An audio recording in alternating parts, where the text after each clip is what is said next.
विद्यार्थियों, इस मॉड्यूल में हम कारक के विषय में जानेंगे एवं उनके भेदों के विषय में चर्चा अनिवार्य रूप से करेंगे। सर्वप्रथम हम कारक शब्द का परिचय समझ लेते हैं कि कारक का शाब्दिक अर्थ क्या होता है। कारक शब्द का अर्थ है क्रिया को करने वाला, अर्थात जिसके द्वारा क्रिया की जाती है। कारक की परिभाषा कुछ इस प्रकार है। संज्ञा या सर्वनाम का क्रिया तथा वाक्य के दूसरे शब्दों के साथ संबंध जोड़ने वाले चिन्हों को कारक कहते हैं। इन चिन्हों को कारक की विभक्ति या परसर्ग भी कहा जाता है। तो अगर सरल भाषा में हम समझना चाहें तो कुछ इस प्रकार से समझ सकते हैं कि संज्ञा अथवा सर्वनाम शब्दों का वाक्य में क्रिया से संबंध कराने वाले शब्द कारक कहलाते हैं और इनको जोड़ने वाले जो चिन्ह हैं उन्हें विभक्ति चिन्ह कहते हैं या परसर्ग कहते हैं। तो आइए कारक के भेदों को हम पूर्ण रूप से उसकी विवेचना करते हैं ताकि आप सभी को कारक की परिभाषा, कारक के भेद और कारक समझने का उद्देश्य आप सभी को अच्छी तरह से समझ आ सके। तो विद्यार्थियों, कारक के 8 भेद होते हैं जिनके विषय में हम चर्चा करेंगे और इसके द्वारा आपको कारक अच्छी तरह से समझ में आ जाएगा। तो विद्यार्थियों, यहाँ पर कारक के 8 भेद बताए गए हैं जिनको हम क्रमशः पढ़ लेते हैं। कर्ता कारक, कर्म कारक, करण कारक, संप्रदान कारक, अपादान कारक, संबंध कारक, अधिकरण कारक एवं संबोधन कारक। ये 8 प्रकार के कारक हैं और इनके विभक्ति चिन्ह या परसर्ग, जिन्हें हम जोड़ने वाले शब्द भी कहते हैं, उनकी भी यहाँ पर विवेचना की गई है, विवरण किया गया है। तो कर्ता कारक का विभक्ति चिन्ह ने होता है, कर्म कारक का विभक्ति चिन्ह को, करण कारक का विभक्ति चिन्ह से, के द्वारा अथवा के साथ, संप्रदान कारक के लिए को, के वास्ते, ये इसके परसर्ग चिन्ह हैं। अपादान कारक के परसर्ग चिन्ह कौन से हैं? से अलग होने के अर्थ में। देखिए, करण कारक में भी से है और अपादान कारक में भी से है। तो ये किस प्रकार से दोनों में एक ही विभक्ति चिन्ह या परसर्ग है, इसकी विवेचना हम अभी कुछ क्षणों के पश्चात आप सबके सामने रखेंगे। संबंध कारक का विभक्ति चिन्ह का, के, की, रा, रे, री है। अधिकरण कारक का विभक्ति चिन्ह या परसर्ग में और पर होता है तथा संबोधन कारक का विभक्ति चिन्ह या परसर्ग हे, अरे, अजी, सुनते हो आदि ये सब होते हैं। तो अब हम जानते हैं कर्ता किसे कहते हैं, कर्ता कारक क्यों कहा जाता है। कर्ता अर्थात क्रिया को करने वाला। कर्म कारक, इसको कर्म कारक क्यों कहा जाता है? कर्म अर्थात जिन पर क्रिया का फल पड़े। करण कारक यानी क्रिया करने के साधन का बोध कराने वाले कारक करण कारक कहलाते हैं। क्रिया किस साधन से हो रही है, क्रिया करने के साधन का पता चले, उसे हम करण कारक के अंतर्गत रखते हैं। फिर संप्रदान, संप्रदान का अर्थ क्या है? किसी के लिए कुछ करना या किसी के लिए कुछ उसको देने का भाव, ये संप्रदान कारक के अंतर्गत आता है। अपादान कारक का अर्थ, अपादान का अर्थ होता है पृथक होना, अलग होना या टूट कर गिरना। जैसे पेड़ से पत्ता टूट कर गिरा, हिमालय से गंगा निकलती है, आदि आदि, ये अपादान कारक में आते हैं। अपादान कारक का, अपादान का शाब्दिक अर्थ ही यही है कि अपादान का अर्थ अलग होकर या पृथक होकर, टूट कर गिरना। संबंध यानी संबंध दर्शाने वाले कारक। फिर अधिकरण कारक, अधिकरण मतलब क्रिया के आधार अथवा स्थान का बोध कराने वाले कारक। फिर संबोधन कारक, संबोधन करना मतलब किसी को इशारा करना या किसी को पुकारना या कर्ता के लिए विशेष संबोधन करना, हे राम, अरे, अजी, ये सब किसी को संबोधित करने के लिए इन कारक चिन्हों का प्रयोग किया जाता है। तो आइए अब हम जानते हैं कर्ता कारक किसे कहते हैं, जो कि कारक के 8 भेदों में सबसे पहला भेद बताया गया है। कर्ता कारक की परिभाषा पढ़ते हैं और समझते हैं कि कर्ता कारक किसे कहते हैं। कर्ता का अर्थ है करने वाला। वाक्य में संज्ञा या सर्वनाम के जिस रूप से क्रिया को करने वाले का बोध होता है उन्हें कर्ता कारक कहते हैं। अर्थात संज्ञा अथवा सर्वनाम के जिस रूप से क्रिया को करने वाले का पता चले उसे कर्ता कहते हैं और ऐसे कारक को कर्ता कारक कहा जाता है। कर्ता कारक का उदाहरण देख लेते हैं। राकेश ने पत्र लिखा। तो यहाँ पर राकेश क्रिया को करने वाला है, अर्थात वह कर्ता है क्योंकि वह क्रिया को कर रहा है। उसने कौन सी क्रिया की है? राकेश ने पत्र लिखा। उसने पत्र लिखने की क्रिया की है। और राकेश कौन हो गया? इसमें कर्ता हो गया, इसलिए राकेश क्रिया को करने वाला है। इसका परसर्ग चिन्ह ने है, अर्थात राकेश कर्ता है और इस वाक्य को हम कर्ता कारक के अंतर्गत लिखेंगे। अन्य उदाहरण में शशि झूला झूलती है।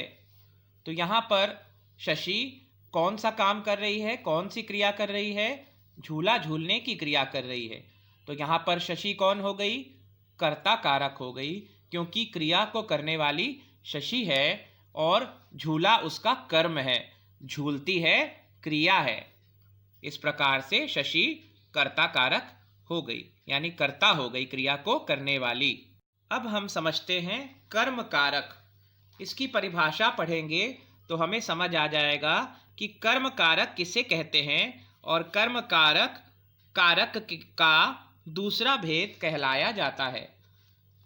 तो वाक्य में संज्ञा या सर्वनाम द्वारा की गई क्रिया का फल जिस पर पड़ता है उन्हें कर्म कारक कहते हैं।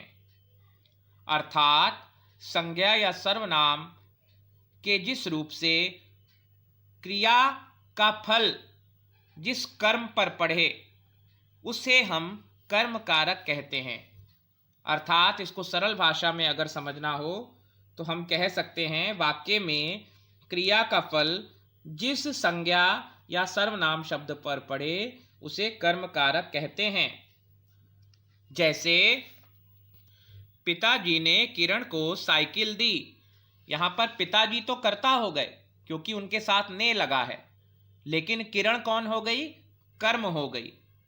किरण को साइकिल दी, तो यहाँ पर किरण को लगा है, तो कर्म कारक का परसर्ग या विभक्ति चिन्ह क्या होता है? को होता है।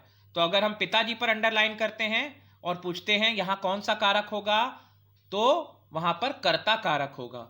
लेकिन अगर किरण को हम रेखांकित करते हैं, अंडरलाइन करते हैं, तो अगर किरण के बारे में पूछा जाए इस वाक्य में किरण कौन है, कर्ता है अथवा कर्म है, तो किरण क्या होगी? इस वाक्य में कर्म होगी, क्योंकि पिताजी ने साइकिल किसको दी? किरण को दी। अर्थात कर्ता जो क्रिया कर रहा है उसका फल स्वयं कर्ता पर ना पड़कर कर्म पर पड़ रहा है, इसलिए किरण यहां पर कर्म होगी। अर्थात यह वाक्य कर्म कारक के अंतर्गत आएगा। अगला उदाहरण समझते हैं। प्रिया कपड़े को अलमारी में रख रही है। यानी प्रिया कौन हो गई? कर्ता हो गई, और कपड़े क्या हो गए? उसके कर्म हो गए। यानी उसकी क्रिया का प्रभाव किस पर पड़ रहा है? कपड़ों पर पड़ रहा है। यानी प्रिया खुद तो कुछ कर रही है, लेकिन वो किसके लिए कर रही है, किसके माध्यम से कर रही है और क्यों कर रही है, इसका हमें पता लगाना है। इसलिए प्रिया का जो कर्म होगा वो कपड़े होगा। प्रिया कपड़े को अलमारी में रख रही है। तो यहाँ पर कपड़े को, क्योंकि को परसर्ग चिन्ह है और कपड़े के साथ लगा है, इसलिए यह वाक्य कर्म कारक में आएगा, क्योंकि प्रिया करता है और कपड़े उसके कर्म हैं। तीसरा भेद कारक का है, करण कारक।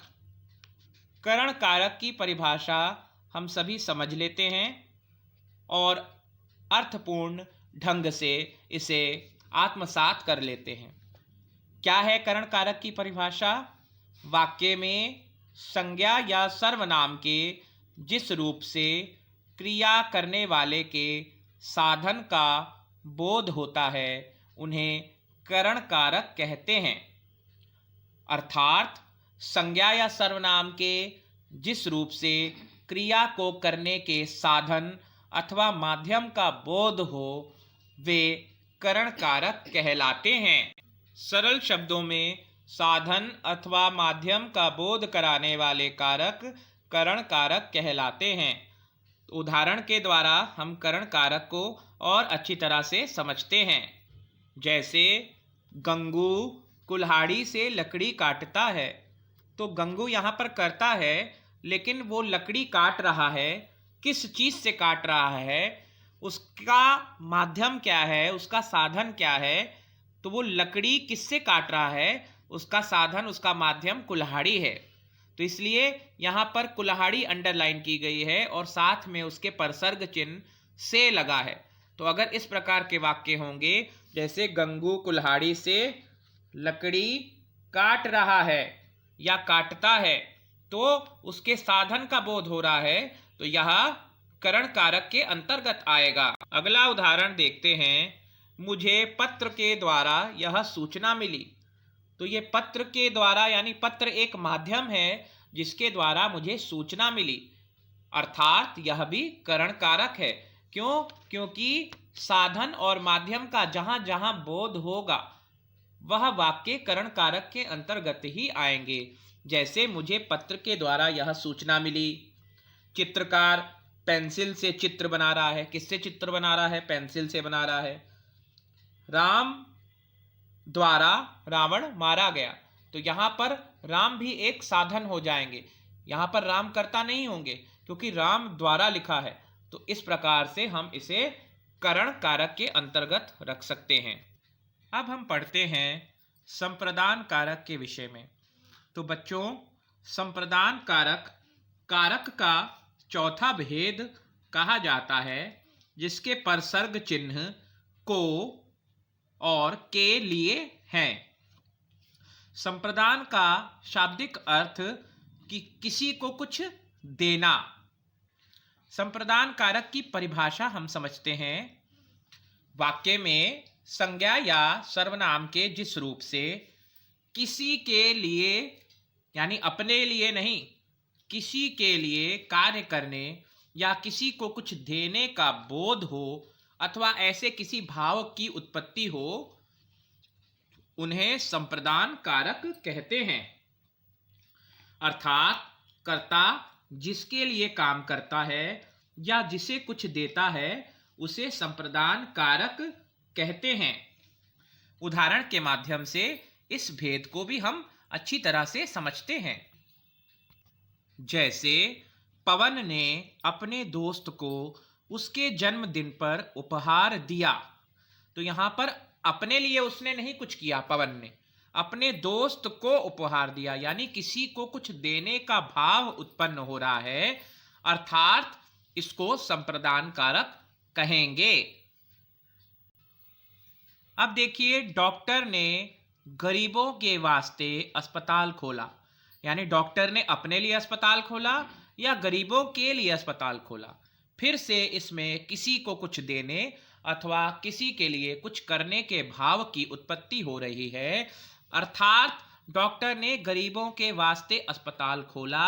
इसका मतलब गरीबों के लिए अस्पताल खोला, अपने लिए नहीं खोला। तो इस प्रकार से इसे भी संप्रदान कारक में हम रखेंगे। तो बच्चों, अब बढ़ते हैं कारक के पांचवें भेद की ओर। कारक का पांचवा भेद अपादान कारक कहलाता है। अपादान का शाब्दिक अर्थ अलग होना, पृथक होना अथवा टूटकर गिरना होता है। इसकी परिभाषा के माध्यम से और भी अर्थपूर्ण विवेचना के द्वारा हम इसे कायदे से अच्छे से समझेंगे। तो परिभाषा बच्चों इसकी पढ़ते हैं। वाक्य में संज्ञा या सर्वनाम के जिस रूप से अलग होने का, दूरी का, तुलना का बोध होता है उन्हें अपादान कारक कहते हैं। उदाहरण देखते हैं। सभी विद्यार्थियों ने बस्ते से अपनी अपनी पुस्तकें निकाली, या सभी विद्यार्थियों ने बस्ते से अपनी अपनी पुस्तक निकाली। तो बस्ते से निकाली यानी बस्ते से अलग हुई पुस्तक। जैसे हिमालय से गंगा निकलती है, तो हिमालय से गंगा अलग हो जा रही है, वहां से निकल जा रही है। जैसे हम कह सकते हैं पेड़ से पत्ता टूटकर गिरा, तो पत्ता पेड़ से अलग हुआ। इसी प्रकार से सभी विद्यार्थियों ने बस्ते से अपनी अपनी पुस्तक निकाली, यानी बस्ते से पुस्तक अलग हुई, इसलिए यह वाक्य अपादान कारक के अंतर्गत आएगा। दूसरा उदाहरण देखते हैं बच्चों। चूहा बिल से निकला। अब आप कहेंगे चूहा तो करता हो गया क्योंकि वो बिल से निकलने का काम कर रहा है, लेकिन जब हम पूरा वाक्य पढ़ेंगे कि चूहा बिल से निकल रहा है यानी वो अलग हो रहा है, वहां से हट जा रहा है, तो इसलिए ऐसे वाक्य को हम कर्ता कारक के अंतर्गत ना रखकर अपादान कारक में रखेंगे, क्योंकि यहां पर अलग होने के भाव की उत्पत्ति हो रही है। चूहा बिल से निकला, गंगा हिमालय से निकलती है, पेड़ से पत्ता टूटकर गिरा इत्यादि। कारक के छठवें भेद की ओर हम सभी चलते हैं और इनका परसर्ग चिन्ह का, के, की, रा, रे, री है। इसकी परिभाषा हम समझते हैं। संबंध कारक जैसा नाम वैसा काम, अर्थात संबंध का बोध कराने वाले कारक। परिभाषा क्या कहती है बच्चों?